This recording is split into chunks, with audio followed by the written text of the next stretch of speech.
234 தொகுதியில வேலை செய்வேன். குறைந்தபட்சம் தனி தொகுதியில மட்டும் வேலை செய்வோம். இந்த பார்லிமெண்ட் தொகுதிக்கு 7 தனி தொகுதியில மட்டும் வேலை செய்வோம். 7 தனி தொகுதியில எந்த பட்டியலை அதாவது என்ன சொல்றது, எந்த தலித் அமைப்புகள் நின்றாலும் அவங்களுக்கு நம்ம வந்து தேர்ந்தெடுப்போம். இவங்களுக்குள்ள ஒரு கூட்டணியை உருவாக்குவோம்.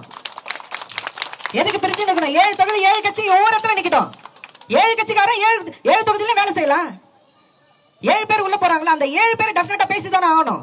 அப்ப நம்ம ஈஸியா கேள்வி கேட்க முடியல. திரைப்பட இயக்குனர் ரஞ்சித் சொல்றாரு, இந்த அமைப்புகள் தனியா நிக்கணும், பட்டியலின மக்கள் எல்லாம் அந்த தலைவர்கள் எல்லாம் தனித்து ஒரு அணி அமைத்து களம் காண வேண்டும் அப்படிங்கிற ஒரு விஷயத்தை முன்வைக்கிறார். அது வந்து அவருடைய ஆர்வத்தை வெளிப்படுத்துகிறது. ஆனால் நடைமுறையில் பெரிய சிக்கல் இருக்காது. அது வந்து தலித்துகள் அப்படிங்கிறதே வந்து ஒரு ஐசோலேஷன் சொல்கிறது, ஆங்கிலத்தில் தனிமைப்படுத்தக்கூடிய ஒரு நடைமுறை. அதை வந்து ஏற்கனவே வந்து சமூக ரீதியாக, அரசியல் ரீதியாக, பண்பாட்டு ரீதியாக அனைத்து தளங்களிலும் இந்த மக்களை தனிமைப்படுத்தி வச்சுருக்கிறாங்க. நீங்கள் வந்து அம்பேத்கருடைய போராட்டமே என்னென்னா மெயின் ஸ்ட்ரீமில் மெர்ஜ் ஆகணுங்கிறது தான், எல்லாரோடையும் இணைந்து இருக்கணுங்கிறது தான். அப்போ அரசியல் பொலிட்டிக்கல் மெயின் ஸ்ட்ரீமுக்குள்ளே தனியாக நின்னோம்னா எஸ்சி எல்லாம் தனியாக நிற்கிறாங்க அப்படின்னா ஆட்டோமேட்டிக்காக உங்களுக்கு வந்து தன்னியல்வா தலித் அல்லாத சமூகத்தை வந்து நீங்கள் வந்து பகைக்கிற ஒரு அரசியல் அது மாறுது. அப்போ ஒரு ஓட்டு கூட நீங்கள் வந்து தலித் அல்லாதவருடைய ஓட்டை வாங்க முடியாது. தலித் அல்லாத சமூக தலைவர்களோட, தலித் அல்லாத அரசியல் கட்சிகளோட இணைந்து வேலை செய்ய முடியாத ஒரு பெரிய பிளவை அது உருவாக்கும். அது வந்து வெளியில் பேசுறதுக்கு வந்து மேம்போக்காக பார்க்கும்போது சரின்னு தோணும். ஆனால் அது வந்து நடைமுறையில் அம்பேத்கரே அது வந்து விரும்பலை. அப்போது ரஞ்சித் அண்ணன் எடுக்கக்கூடிய அந்த அரசியல் என்பது ஆர்எஸ்எஸ்னுடைய அஜெண்டா தான். அது தலித்துகளை சமூகத்திலேருந்து தனித்து பிரித்து வைக்கிறது அப்படிங்கிறது தான் ரஞ்சித் அண்ணன் வேற ஒரு டோனில் வேற ஒரு மொழியில் வந்து பேசுகிறாரு. இப்போது நாம் என்ன கேட்குறோன்னா, அண்ணன் திருமாவட்ட என்ன கேட்குறேன்னா, நீங்கள் ஆளூர் சானவாஸ் தப்பு செஞ்சுருந்தா நீங்கள் ஆளூர் சானவாஸ் மேலே நடவடிக்கை எடுங்க. இல்லை ஆளூர் சானவாஸ் தப்பு செய்யலை, அவர் ஒன்றும் சரியாக தான் செயல்பட்டார் அப்படின்னு உங்களுக்கு தோணுச்சுன்னா நீங்கள் வந்து எதிரில் பேசிக்கிட்டு இருக்கிறவங்கள வந்து பேச விட்டுறதுக்கு கூடாது. இல்லை அவங்க வந்து ஆளூர் சானவாசியோ அல்லது எஸ்எஸ் பாலாஜியோ இவங்க வந்து குற்றவாளிகளாக சித்தரித்து பேசுறதுங்கிறது அது விசிகாவுக்கே ஒரு பலவீனமான அரசியல் பலவீனமான விஷயம் தானே. இந்த விசிகாவில் இருக்கக்கூடிய பெரும்பான்மையானவர்கள் இன்னைக்கு ஆளூர் சானவாசி, எஸ்எஸ் பாலாஜிக்கு இவங்களுக்கு எதிராக வந்து குதிக்கக்கூடிய பயங்கரமாக அரசியல் பேசக்கூடிய இந்த விசிகாவில் இருக்கக்கூடிய நபர்கள் இந்த ஏர்போர்ட் மூர்த்திக்கு எதிராக பேசினதே கிடையாது. இவங்களுக்கெல்லாம் ஏன் ஏர்போர்ட் மூர்த்தியை கண்டிக்கலைன்னா சுயஜாதி பாசம். இந்த சுயஜாதி பாசம் உள்ள நபர்களை உருவாக்குறது தான் ரஞ்சித் குரூப் வந்து செஞ்சுக்கிட்டு இருக்குது. ஏன்னா அவர் டார்கெட் வந்து திருமா தான். திருமாவை காலி பண்ணிட்டு அந்த இடத்த பிடிக்கணுங்கிறது தான் ரஞ்சித்தினுடைய நீண்டகால திட்டம். இதை நான் பகிரங்கமாக குற்றச்சாட்டுறேன். கலாக்காரன் உறவுகளுக்கு வணக்கம். நாம் போன வீடியோவில் புரட்சியாளர் அம்பேத்கர் பெயரில் ரஞ்சித் அவர்கள் செய்வது சங்கி அரசியலா அப்படின்னு சொல்லிட்டு ஒரு வீடியோ போட்டிருந்தோம். ஒருவேளை ரஞ்சித் அண்ணன் கவனத்துக்கு அந்த வீடியோ போயிருக்குமோ அப்படிங்கிற மாதிரி அதுக்கு பதில் சொல்லும் விதமாக, அல்லது பதில் சொல்லலை, இவங்கெல்லாம் ஆபத்தானவர்கள், இவங்கெல்லாம் வந்து நமக்கு எதிரானவர்கள், முற்போக்கு பேசக்கூடிய, ஆன்டி காஸ்ட் பேசக்கூடிய இவங்கெல்லாம் வந்து தலித்துகளுக்கு எதிரானவர்கள், அவங்க செய்யக்கூடிய அரசியல் வந்து நமக்கு பயன்படாது அப்படிங்கிற மாதிரி நிறைய விமர்சனங்கள், நிறைய வந்து அதை பிரித்து மேய்ஞ்சி ஆய்வு பண்ணி அண்ணனுக்கு நிறைய பதில் சொல்ல வேண்டியது இருக்குது. அண்ணனையும் கொஞ்சம் பிரித்து மேய வேண்டியது இருக்குது. அந்த மாதிரியான ஒரு பேச்சை வந்து ஒரு 3/4 மணி நேரத்துக்கு பேசி வச்சுருக்காரு. இன்றைக்கி நம்ம அதை பார்க்க போகிறோமானா இல்லை. இன்றைக்கி என்ன பார்க்க போகிறோம்னா, திருமா அண்ணன் சமீபத்தில் அவர் வந்து எடுத்த பல முடிவுகள் சர்ச்சைக்குள்ளாக இருக்குது. திருமா அண்ணன் வந்து குழப்பத்தில் இருக்கிறார், நெருக்கடியில் இருக்கிறார். இந்த நெருக்கடி வந்து உள்ளிருந்து, கட்சிக்குள்ளேருந்து வருதா அல்லது வந்து வெளியிலிருந்து வருதா? திமுக நெருக்கடி கொடுக்குது, திமுக வந்து அழுத்தம் கொடுக்குது, திமுக வந்து மிரட்டுது அப்படின்னு ஒரு தரப்பும், கட்சிக்குள்ளேயே வந்து பல பிரிவுகளாக, பல கோஷ்டிகளாக வந்து விசிகாவில் வந்து இருக்காங்க, அதில் வந்து திமுக வந்து உள்ளே வந்து வேலை செய்யுது, திமுகவுக்கு ஒரு கோஷ்டி இருக்குது அப்படின்னு சில குரூப்பும், இந்த முன்னே இருந்த எம்எல்ஏக்கள், விசிகாவினுடைய 4 எம்எல்ஏக்களும் திமுக ஆதரவாளர்களாக வந்து செயல்பட்டாங்க. அதனால தான் இந்த முறை வந்து அதில் 3 பேருக்கு வந்து சீட்டு கொடுக்கல அப்படிங்கிற வந்து ஒரு விவாதமும், இப்படியாக ஆளூர் சானவாஸ் வந்து திமுகவினுடைய கைக்கூலி அப்படிங்கிற மாதிரியான விசிகாக்குள்ளே இருந்தும் விசிகா வெளியிருந்தும் பல்வேறு நபர்கள் வந்து பேசுகிறாங்க. இந்த மாதிரியான அண்ணன் திருமாவுக்கான நெருக்கடி என்ன, அவர் எடுக்கக்கூடிய இந்த குழப்பமான முடிவுகளுக்கான பின்னணி என்ன, ஏன் இதெல்லாம் வந்து இப்படி நடக்குது, இதுக்கான பின்னணியில் இருக்கக்கூடியது யார் அப்படிங்கிறது தான் இந்த வீடியோவில் முழுமையாக அலசி ஆராய போகிறோம். குழப்பமான நெருக்கடியில் திருமா, இந்த நெருக்கடியின் பின்னணியில் இருப்பவர்கள் யார் அப்படிங்கிற இந்த கேள்விக்கான பதில் தான் இந்த வீடியோ. இப்போது இந்தியாவில் எத்தனையோ தலித் அமைப்புகள் இருக்குது, எத்தனையோ தலித் தலைவர்கள் இருந்திருக்காங்க, இதுக்கு முன்னாடி இருந்திருக்காங்க, இப்பயும் இருக்கிறாங்க. அதே போல் தமிழ்நாட்டில் வந்து பார்த்திங்கன்னா நிறைய தலித் அமைப்புகள், ஒடுக்கப்பட்டவர்களுக்கான அமைப்புகள், தலைவர்கள் நிறைய பேர் இருந்திருக்கிறாங்க, இப்பயும் இருக்கிறாங்க. இதில் அண்ணன் திருமா வந்து எப்படிப்பட்டவர், மற்றவர்களிருந்து வந்து திருமா வந்து எப்படி வேறுபட்டவர் அப்படிங்கிறது வந்து ரொம்ப முக்கியமான ஒரு பாயிண்ட். அதை புரிஞ்சாதான் மற்றது நம்ம பேசக்கூடிய இந்த அரசியல் வந்து உங்களுக்கு வந்து புரியும். என்னென்னா, கிருஷ்ணசாமி, டாக்டர் கிருஷ்ணசாமி வந்து இருக்கார். அவர் வந்து ஒரு காலத்தில் கிருஷ்ணசாமின்னு கூட சொல்ல மாட்டார், கிருட்டிணசாமி அப்படின்னு தான் வந்து சொல்லுவார். அப்படிப்பட்ட கிருஷ்ணசாமி இருக்கார்.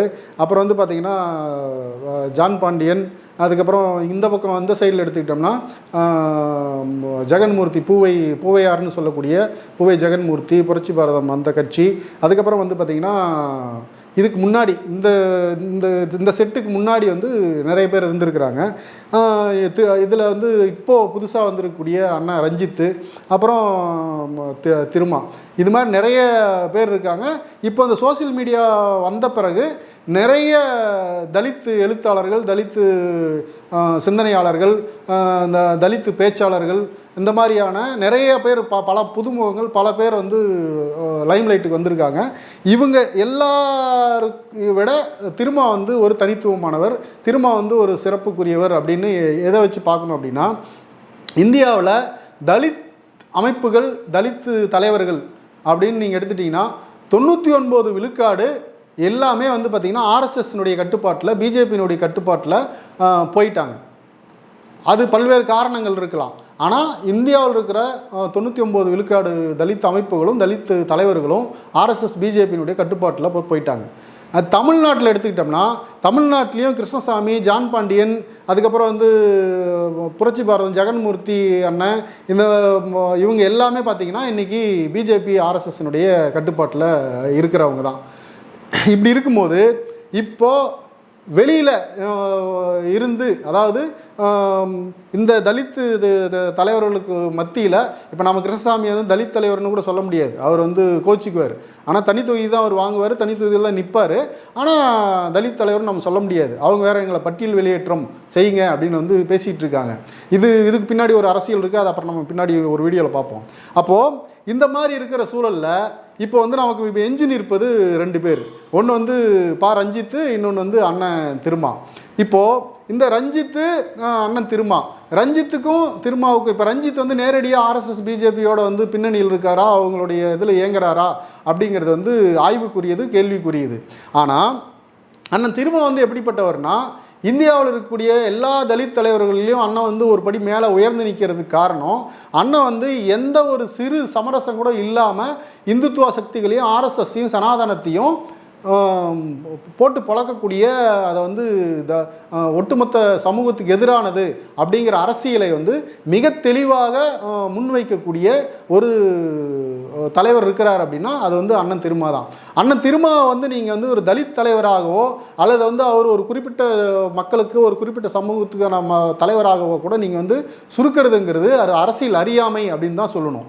ஏன்னா அண்ணன் திருமா வந்து பேசக்கூடியது எல்லாருக்குமான அரசியலை தான் அவர் வந்து பேசுகிறாரு, எல்லாருக்குமான உரிமையை தான் பேசுகிறாரு. இன்னும் சொல்ல போனால் தமிழ்நாடு கடந்து இந்தியா முழுவதும் இருக்கக்கூடிய ஒட்டுமொத்த பார்ப்பன அல்லாத மக்களுக்கான அரசியலையும் உரிமையும் தான் வந்து அவர் பேசிகிட்டு இருக்கார். நாம் வந்து அவர் வந்து அப்படி தான் பார்க்குறோம். அண்ணன் திருமா வந்து ஒரு பொது தலைவர். ஏன்னா அவர் வந்து பார்த்திங்கன்னா ஓபிசியினுடைய இடஒதுக்கீடு ஆகட்டும், மற்ற ஓபிசியினுடைய உரிமைகள் சார்ந்த விஷயங்களுக்காகட்டும் முதல் குரல் வந்து அண்ணன் திருமாகிட்ட இருந்தால் வரும். அப்படிப்பட்ட அண்ணன் திருமா ஒரு எல்லாருக்குமான தலைவராக வந்து இங்கே வளர்ந்து வந்துகிட்டு இருந்த சூழலில் இங்கே ரஞ்சித் அப்படிங்கிற நம்ம திரைப்பட இயக்குனர் ரஞ்சித் வந்து வராரு. வந்து அவர் வந்து ஒரு தலித் அரசியலை பேச ஆரம்பிக்கும்போது அதில் ஒரு சில சலசலப்பு, பல பிரச்சனைகள் வருது. ரஞ்சித் அண்ணன் பேசக்கூடிய அரசியல் என்ன அப்படின்னா, ரஞ்சித் அண்ணன் நாம் வந்து மைய நீரோட்டத்தில் கலக்கக்கூடாது, தலித்துகள் வந்து முற்போக்கு அப்படிங்கிற அந்த இயக்கங்களும் அல்லது வந்து ஆன்டி காஸ்ட்டுங்கிற பேரில் இயங்கக்கூடிய இயக்கங்களும், அதாவது திராவிட இயக்கங்களை சொல்கிறாரு, கம்யூனிஸ்ட்டுகளை சொல்கிறாரு. அப்போ இவங்கெல்லாம் வந்து நம்மளுடைய பயன்படுத்திக்கிட்டு அவங்க பார்ப்பனிய எதிர்ப்பை மட்டும் பேசுகிறாங்க. ஆனால் நமக்கு வந்து அவங்க ஜாதி ரீதியாக ஒடுக்குமுறைகள் பிரச்சனைகள் வரும்போது நம்மளை அவங்க கைவிட்டுறாங்க. அதனால் நாம் வந்து இவங்களோட சேராமல் நாம் வந்து ஒரு தனி இதாக வந்து சேரணும், தலித்துகள் மட்டும் ஒன்று சேர்ந்து தலித்துகளுடைய அரசியலை வென்றெடுக்கணும். அதாவது சிம்பிளாக சொல்லணும்னா, அரசியல் மைய நீரோட்டத்தில் கலக்காமல் தலித்துகள் தனியாக இருந்து அரசியல் பண்ணி நம்மளுடைய உரிமைகளை நம்மளை வந்து வென்றெடுக்கணும் அப்படிங்கிறது தான் வந்து ரஞ்சித் முன்வைக்கக்கூடிய வாதம், அவர் வைக்கக்கூடிய தலித் அரசியல் பாதை.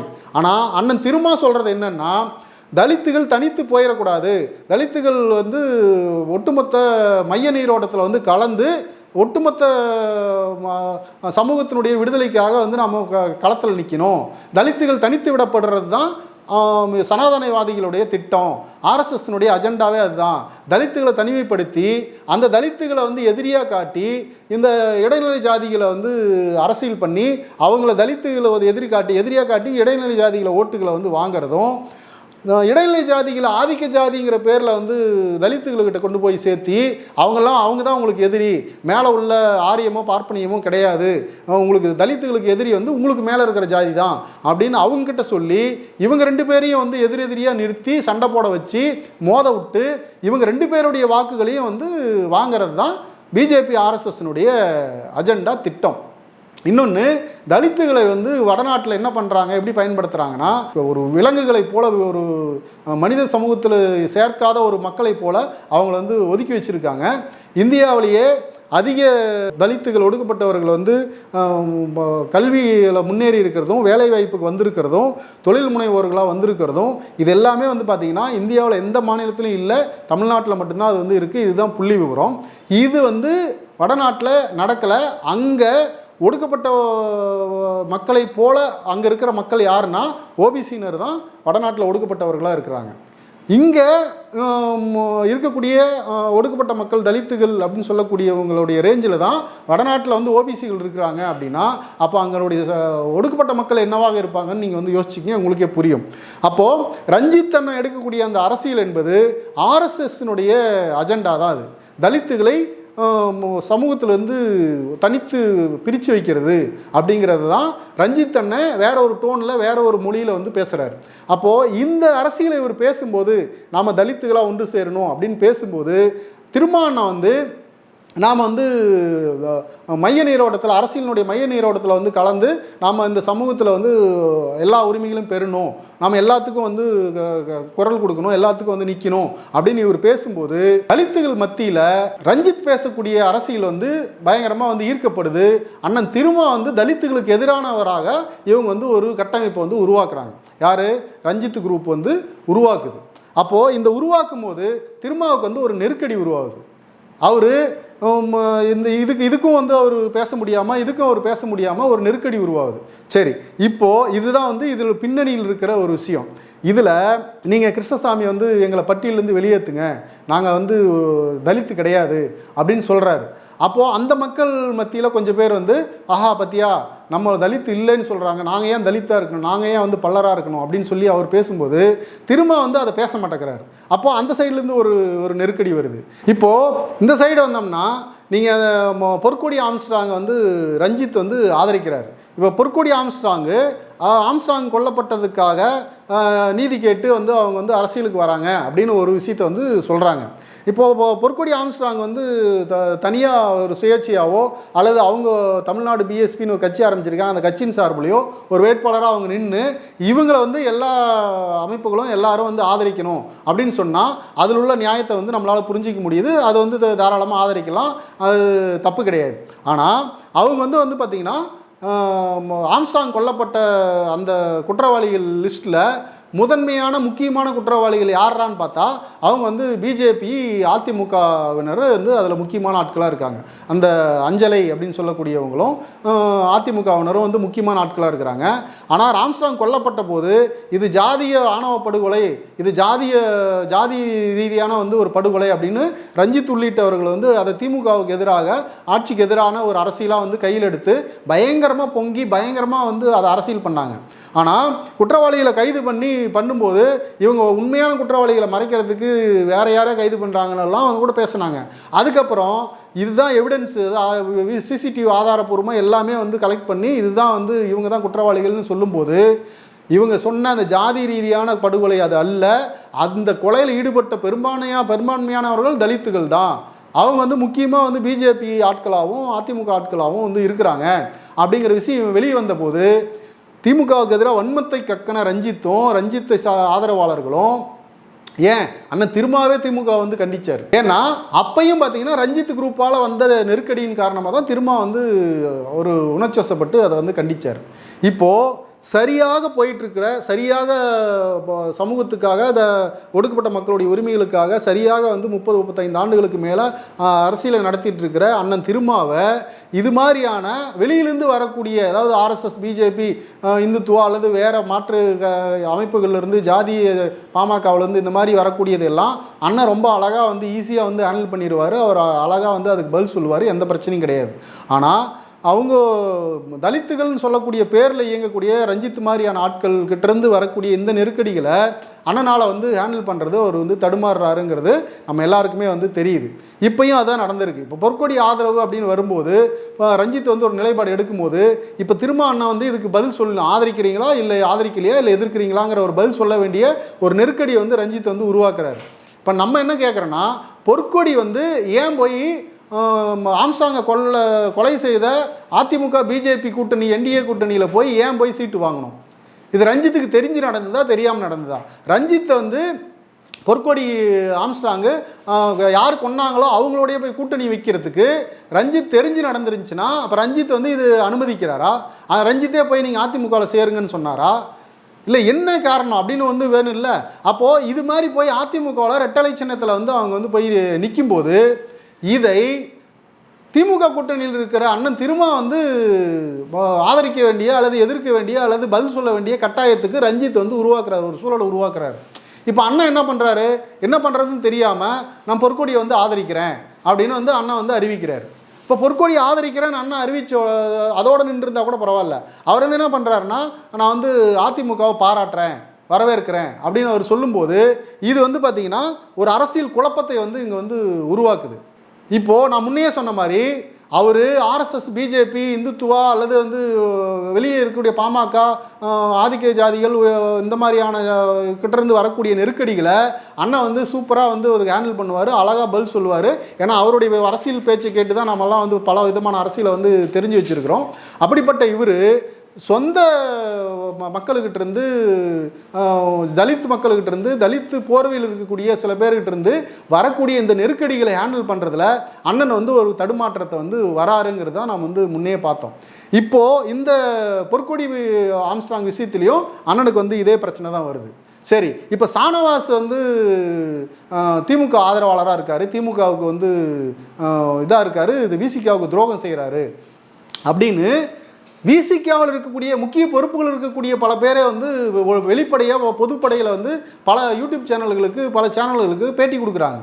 அப்போ இந்த இது வந்து உண்மையாக இருந்தால் நம்ம வந்து கேட்குறது என்னென்னா இப்போ ஷானவாஸ் வந்து எப்படி அண்ணன் திருமா வந்து ஒரு ஆர்எஸ்எஸ் இந்துத்துவா சனாதனத்தை வந்து தெளிவாக வேறெடுத்து அவங்கள வந்து அடித்து காலி பண்ணுறதுல ஒரு அரசியல் தெளிவும் சித்தாந்த தெளிவும் கொண்டவராக இருக்காரோ நம்ம என்னுடைய பார்வையில் ஆளூர் ஷானவாஸும் தத்துவ ரீதியாக கொள்கை ரீதியாக ஆர்எஸ்எஸ் பிஜேபியை எதிர்கொள்கிறதுல அவர் வந்து மிக சிறந்த ஒரு வாரிசாக திருமாவனுடைய வாரிசாக தான் வந்து ஆளூர் ஷானவாஸ் இருக்கார். நான் கொள்கை ரீதியாக பேசுகிறேன். அப்போது இப்படிப்பட்ட ஆளூர் ஷானவாஸ் ஒருத்தரை அவர் திமுகவனுடைய ஆளாக இருக்கார், திமுகவனுடைய இதாக இருக்கார், விசிகாவுக்கு துரோகமாக இருக்காருன்னு ஒரு குற்றச்சாட்டு வந்து விசிகாவில் இருக்கிற முக்கிய பொறுப்பாளர்கள் சில பேரே வந்து பேசும்போது சமூக வலைதளங்களில் அது பரவலாக பேசப்படும் போது இப்போது ஆளூர் ஷானவாஸினுடைய அரசியல் என்னன்னு தெரிஞ்ச பார்த்து நம்ம வந்து அதை வந்து கொண்டாடின பல பேர் வந்து ஆளூர் ஷானவாஸுக்கு ஆதரவாக வந்து பேசுகிறாங்க, இந்த பக்கம் வந்து இவருக்கு எதிராக பேசுகிறாங்க. சரி, இப்போ இது ரெண்டு பிரச்சனை போயிட்டு இருக்கும்போது ரெண்டு பேர் இதுக்கு வந்து முற்றுப்புள்ளி வச்சிருக்கணும். ஒன்று வந்து ஆளூர் ஷானவாஸ் வந்து அதுக்கு வந்து பதில் சொல்லி முற்றுப்புள்ளி வைக்கணும். அவர் வந்து பார்த்தீங்கன்னா சொல்லிட்டார் அப்படிலாம் எதுவும் கிடையாது, அண்ணன் சீட்டு கொடுக்காது அதெல்லாம் அண்ணனுடைய முடிவு, தலைவருடைய முடிவு. அந்த முடிவுக்கு நாங்கள் கட்டுப்படுறோம், இதில் வந்து எந்த அரசியலும் கிடையாது, எதுவும் கிடையாதுன்னு அவர் ஒரு விளக்கத்தை கொடுத்து அவர் வந்து இது வச்சுட்டார்.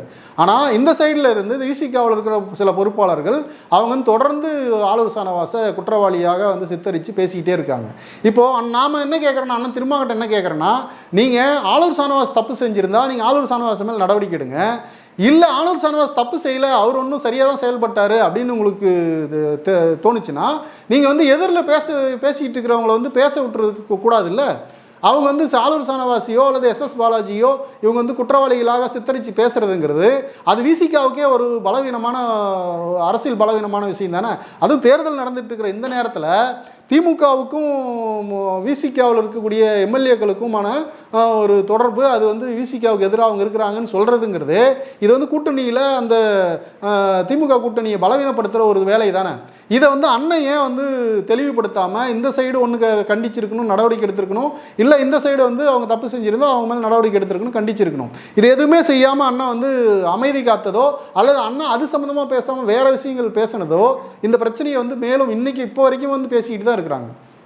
இப்போ இந்த மாதிரியான குழப்பங்கள் இதில் என்ன பிரச்சனை அப்படின்னு பார்த்தீங்கன்னா, இந்த ஆளூர் ஷானவாஸ் அல்லது எஸ்எஸ் பாலாஜி இந்த மாதிரியான இந்த எம்எல்ஏக்களுடைய பிரச்சனை என்னென்னா, நாம் ஓப்பனாக பேசுவோம், இதுக்கப்புறம் பேசாமல் இருந்தால் அது வந்து ஒன்றும் நடக்காது. விசிகாவில் அண்ணன் மட்டும்தான் பொது தலைவராக இருக்கார். நல்லா புரிஞ்சுக்கிங்க, அண்ணன் வந்து பறந்துபட்ட எல்லாருக்குமான பிரச்சனைகளையும் எல்லாருக்குமான உரிமைகளுக்காகவும் பேசிக்கிட்டு இருக்கிறார். ஆனால் விசிகாவில் அப்படிப்பட்ட ஒரு நிலை இருக்கான்னா இல்லை. விசிகாவில் பல குழுக்களாக பல இதாக வந்து பிரிஞ்சிருக்கிறாங்க.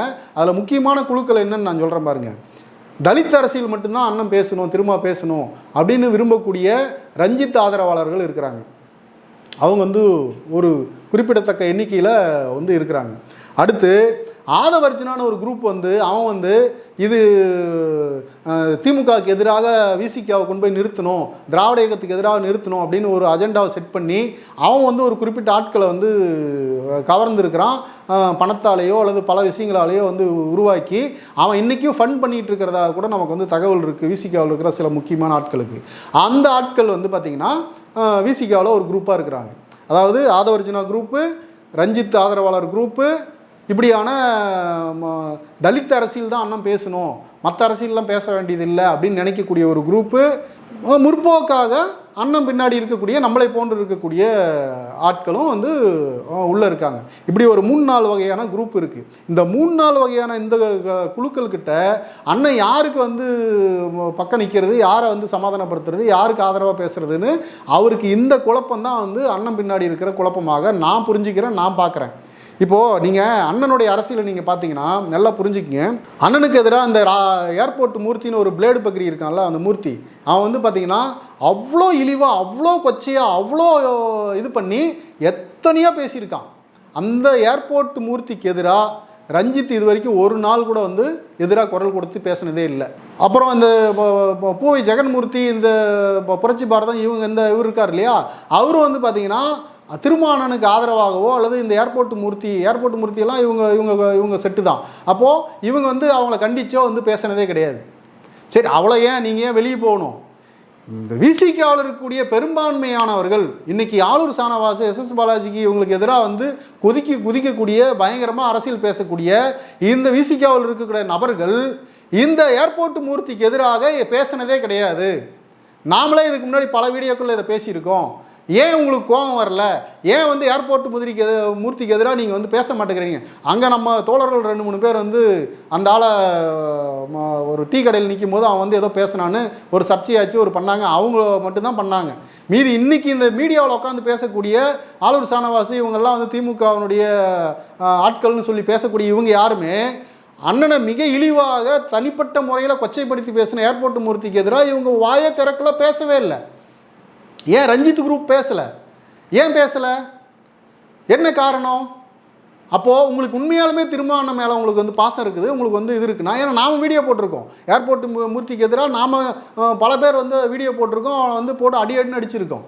ஆனால் இன்றைக்கி இவங்கெல்லாம் வந்து பயங்கர விசிகாவினுடைய அக்கறை இருக்கிற மாதிரி பொங்கக்கூடிய இவங்க யாருமே பேசவே இல்லை.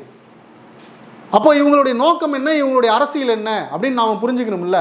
அண்ணன் மேலே திருமா மேலே உங்களுக்கு அக்கறை இருந்தால் நீங்கள் அண்ணனுக்கு எதிராக யார் பேசினாலும் யார் காய் நகர்த்தினாலும் நீங்கள் வந்து அதை கண்டிச்சிருக்கணும், பேசியிருக்கணும், அதுக்கு எதிராக நீங்கள் நின்றுருக்கணும்ல. ஆனால் நிற்கலை. என்ன காரணம்னா இவங்களுக்கு இருப்பது முற்போக்கு அரசியல்லாம் கிடையாது. நான் சொல்கிறேன், இந்த சில பேர் ரஞ்சித் ஆதரவாளர்கள், ஆதவர்ஜுன் ஆதரவாளர்கள், இவங்கள தான் சொல்கிறேன். எல்லா விசிகாவினரும் கிடையாது. நிறைய மிக சிறந்த விசிகாவில் இருக்கிற தலைவர்கள் தோழர்கள் வந்து நமக்கு தெரியும். அவங்க எல்லாருமே நம்ம வந்து சொல்லலை. இந்த சில குரூப்புகள் இருக்குல்ல, இந்த குரூப்பை மட்டும் சொல்கிறேன். இவங்களுக்கெல்லாம் ஏன் ஏர்போர்ட் மூர்த்தியை கண்டிக்கலைன்னா சுயஜாதி பாசம். இந்த சுயஜாதி பாசம் உள்ள நபர்களை உருவாக்குறது தான் ரஞ்சித் குரூப் வந்து செஞ்சுக்கிட்டு இருக்குது. ரஞ்சித் குரூப் வந்து இதுதான் தலித்துகள் நம்ம வந்து தனியாக அரசியல் பண்ணணும், நீங்கள் வந்து ஒத்த சீட்டுக்கு அரை சீட்டுக்கு ஒரு சீட்டுக்குன்னு போய் நிற்கிறீங்க அப்படின்னு திருமானனுக்கு பாடம் எடுக்கிற ரஞ்சித்து இந்த பக்கம் வந்து ஏர்போர்ட் மூர்த்தி பூவை ஜெகன்மூர்த்திக்கோ அல்லது வந்து அதிமுகவில் போய் ரெட்டலையில் நிற்கக்கூடிய பொற்கொடிக்கோ இவங்க வந்து இவர் சொல்ல மாட்டார். ஏன்னா அவர் டார்கெட் வந்து திருமா தான். திருமாவை காலி பண்ணிவிட்டு அந்த இடத்த பிடிக்கணுங்கிறது தான் ரஞ்சித்தினுடைய நீண்டகால திட்டம். இதை நான் பகிரங்கமாக குற்றச்சாட்டுறேன். அப்போது இந்த மாதிரியான இந்த நபர்களை விசிகாவினர், உண்மையான திருமாவளவனுடைய தொண்டர்கள், அவருடைய தோழர்கள், அவரை வந்து நேசிக்கக்கூடியவங்க, இந்த உள்ளே இருக்கக்கூடிய இந்த சூட்சமமான இந்த விஷமத்தனமான அரசியலை நீங்கள் புரிஞ்சிக்கணும். ஆதவர்ஜுனா ஃபண்ட் பண்ணிகிட்டு இருக்கான் உள்ளே இருக்கிற பல பேருக்கு, அதை நீங்கள் வந்து அடையாளம் காணணும். நீங்கள் எல்லாமே வந்து பார்த்தீங்கன்னா அந்த வெளுத்ததெல்லாம் பாலுன்னு நினைக்கிற மாதிரி நீங்கள் விசிகா போர்வையில் சமூக வலைதளங்கள் இருக்கிறவங்கலாம் விசிகா கிடையாது. அண்ணன் திருமா புகைப்படத்தை வச்சுக்கிட்டு இருக்கிறதுனாலையோ விசிகா கொடியை வச்சுட்டு இருக்கிறதுனாலையோ அவங்கெல்லாம் விசிகாவினுடைய ஆட்கள் கிடையாது. நீங்கள் அண்ணனுக்கு ஒன்றுனா வந்து நிற்கிறான் பார், அவன் தான் வந்து உண்மையான விசிகாக்காரன். அண்ணன் சொல்லக்கூடிய கட்டளையை வந்து அப்படியே ஏற்று செயல்படுறான் பார், அவன் தான் உண்மையான விசிகாக்காரன். அப்போது இந்த சூழலில் அண்ணன் திருமாவனுடைய அரசியல் எப்படிப்பட்டதுன்னு பார்த்தீங்கன்னா, அவர் வந்து தன்னை இழிவாக பேசின ஏர்போர்ட் மூர்த்திக்கு எதிராக அவர் வந்து பேசினதே கிடையாது. அவர் வந்து பூவை ஜெகன்மூர்த்தி புரட்சி பாரதத்துக்கு எதிராக அவர் பேசினதே கிடையாது. அவர் வந்து பார்த்திங்கன்னா பொற்கொடி ஆம்ஸ்ட்ராங் கூட பார்த்திங்கன்னா அதிமுக ரெட்டலையில் போய் நின்னா கூட அவர் பெருந்தன்மையாக வந்து அவர் ஆதரிக்கிறார். அதனுடைய பின்விளைவுகள், அதில் அரசியல் பிரச்சனை, அது வேற ஒரு பக்கம் இருந்தாலும் அவர் பெருந்தன்மையாக வந்து இருக்கார். கிருஷ்ணசாமிக்கு எதிராகவோ அல்லது ஜான் பாண்டியனுக்கு எதிராகவோ என்றைக்குமே அவர் பேசினதே கிடையாது. ஏன்னா அவருக்கு தெரியும் நமக்கான எதிரி யார் அப்படின்னு. அவருக்கு அண்ணனுக்கு தெரியும், திருமாவுக்கு தெரியும். அவர் வந்து ஆர்எஸ்எஸ், பிஜேபி, சனாதன கும்பல், இந்த கும்பல் தான் வந்து நமக்கான எதிரியை ஒழிய நம்ம வந்து ஆதிக்க ஜாதியினர்னு சொல்லக்கூடியவங்களும் நமக்கு எதிரி கிடையாது. அவங்க ஓபிசியினுடைய ரிசர்வேஷன் வந்து போய் இன்னும் சேராமல் 70-80 வருஷமாக வந்து அவங்க வந்து இன்னும் பார்ப்பனர்கள் வந்து அந்த ஓபிசிகளுடைய இடங்களெல்லாம் கைப்பற்றி ஆக்கிரமிச்சிட்டு இருக்கிறாங்கிற குறைந்தபட்ச அறிவு கூட இல்லாத முட்டா பசங்க தான் வந்து இந்த பக்கம் வந்து ஜாதி கட்சி வச்சு நடத்திட்டு இருக்கானுங்க, பிழைப்பு நடத்திட்டு இருக்கானுங்க. அப்போது அண்ணனுக்கு திருமாவுக்கு இதெல்லாம் தெரியும். தெரிஞ்சதுனால தான் இது ரஞ்சித்து சொல்லக்கூடிய அந்த ஆதிக்க ஜாதியினர் தான் நமக்கு எதிரி, பார்ட்னர்கள் கிடையாது அப்படின்னு பேசக்கூடிய அந்த முட்டாள்தனமான அரசியலை அண்ணன் திருமா பண்ணலை. ஏன்னா அவங்களுக்கே உரிமை இல்லை, அவங்களே வந்து உரிமைகளை பறி கொடுத்துட்டு தான் நிற்கிறாங்க. அவங்களுக்கு சேர்த்து நம்ம குரல் கொடுக்கணும்னு தான் அவர் குரல் கொடுக்குறாரு. அப்போது ஒரு ஒடுக்கப்பட்ட சமூகத்திலிருந்து வந்த ஒரு தலைவரான அண்ணன் ஓபிசிக்கே வந்து நாம தான் வந்து அரசியல் தெரிவு ஏற்படுத்தணுங்கிற அக்கறையோடு இருக்கும்போது அவர் தன் சொந்த தலித் சமூகத்தில் இருக்கக்கூடிய தலைவர்களை எப்படி எதிரியாக வந்து பார்ப்பார். அதனால தான் அவர் எந்த கிருஷ்ணசாமி, ஜான் பாண்டியன், இங்கே இருக்கக்கூடிய மற்ற தலித் தலைவர்களுக்கு, புரட்சி பாரதம், இவங்களுக்கு யாருக்கு எதிராகவும் வந்து என்றைக்குமே ஒரு அரசியல் நிலைப்பாடு எடுத்ததில்லை, பேசுனது கிடையாது. அவங்க எந்த கூட்டணிக்கு போனாலும் சரி, என்ன இருந்தாலும் சரி, என்ன பண்ணாலும் சரி, அவர் அப்படி ஒரு அரசியல் பேச்சை வந்து எதிரான பேச்சை பேசுனதே கிடையாது. அப்போது இப்படி ஒரு முதிர்ந்த ஒரு அரசியல் தெளிவுள்ள அண்ணன் திருமாவனுடைய இந்த மாதிரியான ஒரு வரலாறு கொண்ட அண்ணனை இன்னைக்கு சமீபத்தில் இந்த மாதிரியான பல குரூப்புகள் வந்து உள்ளேருந்து விசிகாவுக்குள்ளே இருந்தும் வெளியே இருந்தும் அண்ணனை போட்டு குழப்புன்னு குழப்பி அண்ணன் வந்து இன்னைக்கு சமீபத்தில் எடுத்த நிலைப்பாடுகள்லாம் பயங்கர தடுமாற்றமான குழப்பமான இதாக வந்து விவாதிக்கப்பட்டுக்கிட்டு இருக்கிறதுங்கிறது இது அண்ணனுக்கான பலவீனமோ அண்ணனுக்கான வந்து இதோ கிடையாது. இது ஒட்டுமொத்த நம்ம எல்லாருக்குமான தமிழ்நாட்டுக்கான பலவீனம். இது விசிகா ஸ்ட்ராங்காக இருந்தால், அண்ணன் திருமா ஸ்ட்ராங்காக இருந்தால் தான் தமிழ்நாட்டில் இந்துத்துவா சனாதன சக்திகள் உள்ள நுழையாமல் இருக்கிறதுக்கு ஒரு பாதுகாப்பு கேடயமாக வந்து இருக்கும். அண்ணனோ விசிகாவோ பலவீனப்பட்டுச்சுன்னா அது தமிழ்நாட்டுக்கு பேராபத்தில் வந்து முடியும். இது வந்து ரொம்ப ரொம்ப நுட்பமான ஒரு அரசியல். இந்த அரசியலை புரிஞ்சிக்காம அல்லது தெரிஞ்சோ தெரியாமலோ ரஞ்சித் மாதிரி ஆட்கள் வந்து செய்கிறாங்க. என்னுடைய இது என்னென்னா, ரஞ்சித் வந்து ஒரு நீண்ட கால தொலைநோக்கு திட்டத்தோடு அவர் வந்து செயல்பட்டு இருக்கிறார், தெரிஞ்சுதான் அவர் பண்ணுறாரு அப்படிங்கிறது தான் நேற்று அவர் பேசின பேச்சிலிருந்து கூட நான் வந்து புரிஞ்சுக்கிறேன். அதுக்கு ஒரு தனி வீடியோ நான் உங்களுக்கு வந்து போடுறேன். அப்புறம் இப்போ பார்த்தீங்கன்னா அந்த காட்டுமன்னார் கோயிலா அந்த தொகுதியில் வந்து எம்பி எலெக்ஷன் இதுலேருந்து நான் வந்து எம்எல்ஏவுக்கு வந்து நிற்கிறேன், நான் வந்து மாநில அரசியலுக்கு வரப்போகிறேன் அப்படின்னு அறிவித்தார். அதுவே ஒரு பெரிய சர்ச்சையாச்சு. அதுக்கடுத்து இப்போ அந்த தொகுதியை வந்து ஜோதிமணின்னு ஒருத்தர் இளைய பெருமாளுடைய பையனுக்கு ஜோதிமணிங்கிறவருக்கு வந்து ஒதுக்குறேன்னு சொன்ன உடனே அவர் வந்து நான் காங்கிரஸில் இருக்கிறேன், நான் காங்கிரஸில் தான் சீட்டு கேட்டேன், விசிகாவில் கேட்கல அப்படின்னு சொல்லி அது ஒரு பெரிய சர்ச்சையாகிட்டு இருக்குது. இப்போ இது எல்லாத்துக்குமே அவருக்கு உள்ளிருந்தும் அவரு சார்ந்த தலித்துகள்னு சொல்லிக்கிற ரஞ்சித் மாதிரியான ஆதவ் போன்ற ஆட்களுடைய வச்சு வைக்கிற இதெல்லாம் இவர் இத்தனை குழப்பங்களுக்கு வந்து ஆளாகிறாரு. இதை வந்து நாம் உண்மையான திருமாவளவனுடைய தொண்டர்கள், அவருடைய தம்பிகள், அவருடைய நலம் விரும்பிகள் வந்து புரிஞ்சுக்கிட்டு அண்ணனை இந்த விஷமமான குரூப்புக்கிட்ட இருந்து இந்த குழுக்கள்கிட்ட இருந்து நாம் பாதுகாக்க வேண்டியது நம்மளுடைய பொறுப்பு. நம்ம திருமாவளவனை பாதுகாக்கிறது தான் தமிழ்நாட்டினுடைய பாதுகாப்பு அப்படிங்கிறதா என்னுடைய பார்வை. அதை தான் நான் உங்ககிட்ட சொல்லிக்கிறேன். இதில் உங்களுக்கு ஏதாவது மாற்று கருத்து இருந்தால் நீங்கள் வந்து கமெண்ட் பண்ணுங்கள். கண்டிப்பாக அது நான் என் புரிதல் தப்பாக இருந்துச்சுன்னா நான் பார்த்து வந்து திருத்திக்கிறேன். நன்றி, வணக்கம்.